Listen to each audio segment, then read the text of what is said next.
Old Alabama Gardener here. I thought we'd just take a little general tour of the garden area today.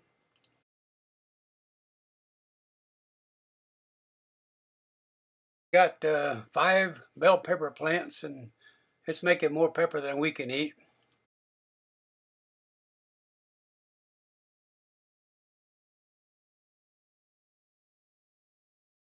Next plant has so many peppers on that one branch that it's actually about to break.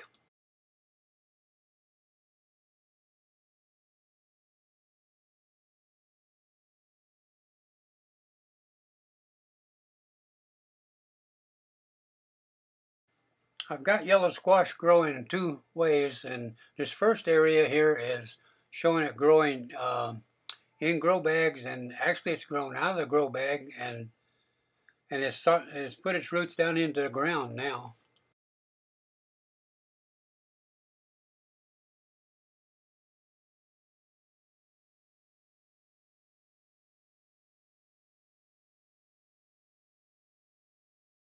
This squash here that we're looking at now is growing upright. It's still blooming and still producing. I did have some squash vine borer problems, and in a moment you'll see where I had actually split the vine to remove the borers, and now that plant is still living.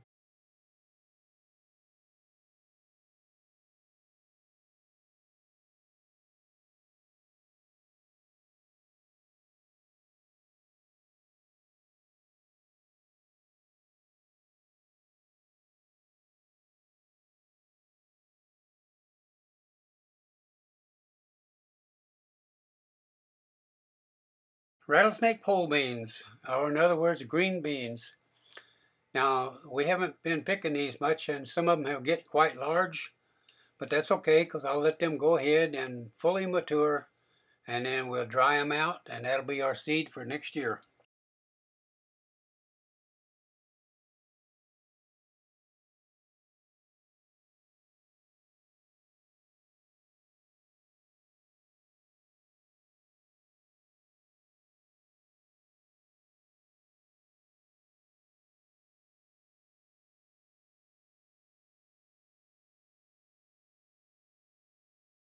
Cucumbers. Now this is a Japanese variety.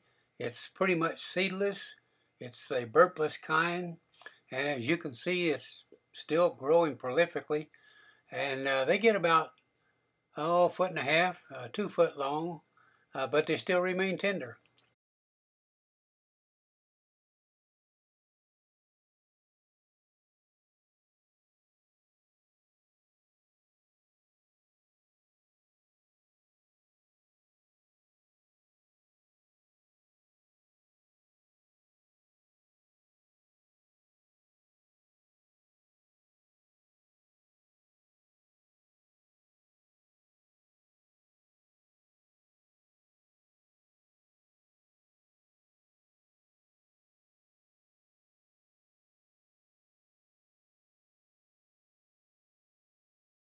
You know we're going to have some tomatoes.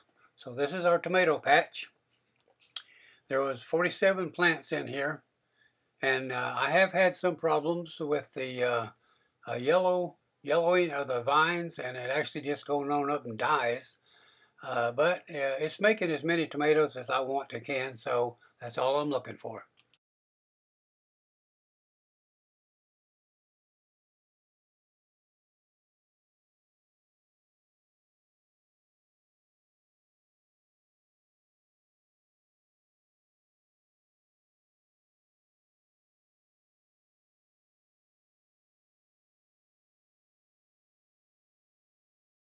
My blueberry plants, we got 5 plants in here. They're probably 7 feet tall, probably 5 feet across in diameter, and they produce a lot of blueberries. We have them completely enclosed in a frame with bird netting on it to keep the birds out. Otherwise you wouldn't have any, but they're very delicious.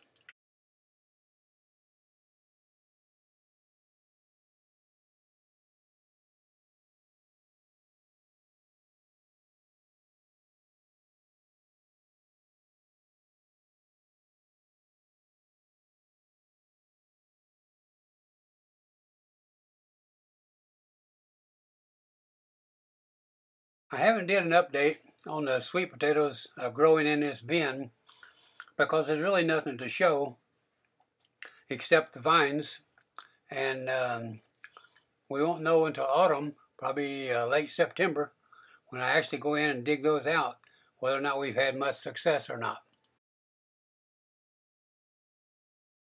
This next plant is another one of those unusual plants from Okinawa, and it produces a tuber down at the bottom. It's real easy to grow, and it's something that my wife likes to eat.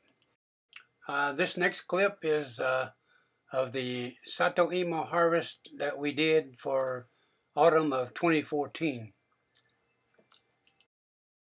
Now we've walked out to the bitter melon frame or trellis, but we also grow other crops out there. As we pan around to the left, the first thing we see is 2 rows of okra.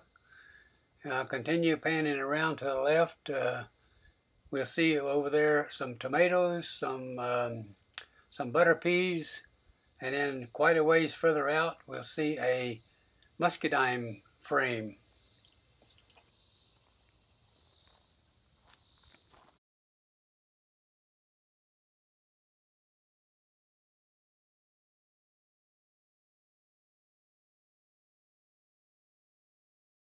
First we're going to look at a close-up on the bitter melon frame.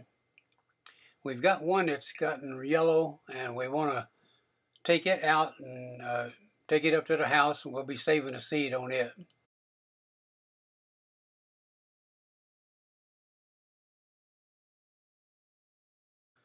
Look how large and how yellow that bitter melon has gotten.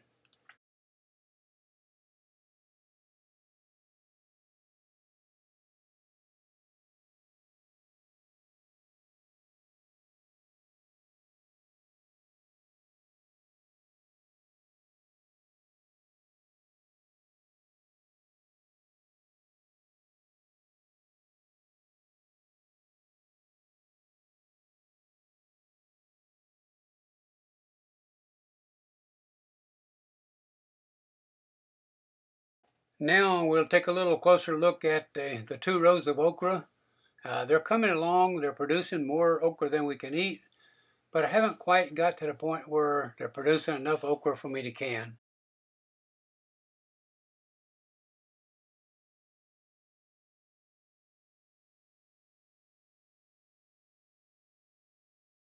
I always like to have a few more tomatoes coming on because my early crop usually produces and then they'll die out. That's natural for tomatoes. So these are some Rutgers that I've set out here on this fence. And of course, this is a little bit different way of trellising them here. You have to train them up the fence or use some string and tie them up, but it works.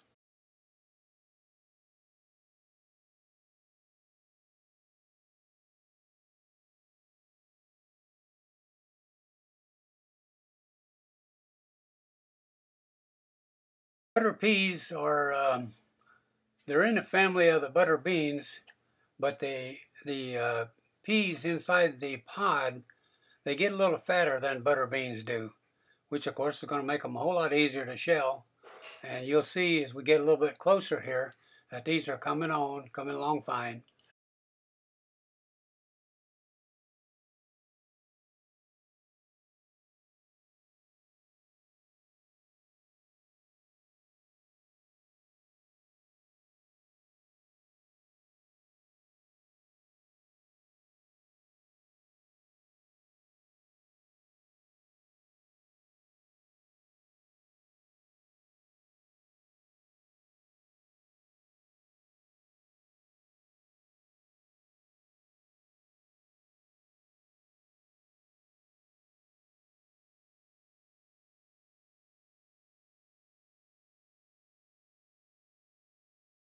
Large green mass that you see in this next clip is muscadines, and of course they ripen later in the fall.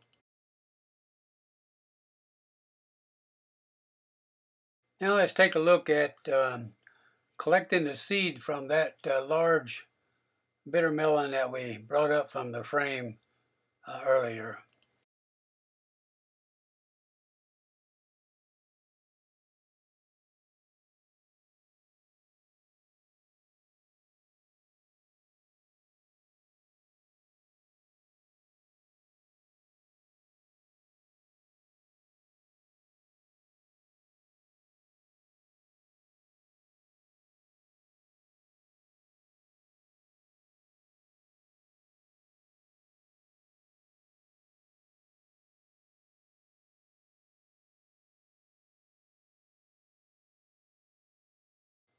Take a notice on this. We have two seeds that are white and they're floating. So that means that they are either faulty or immature and they will not sprout, so there will be no need to save them until next year. All of the brown seeds that have sunk to the bottom of the water, those are good seeds, and we'll dry them and collect them. We got about, I think it's 39 or 40 seeds out of this bitter melon, so that's bringing us well up in how much we want.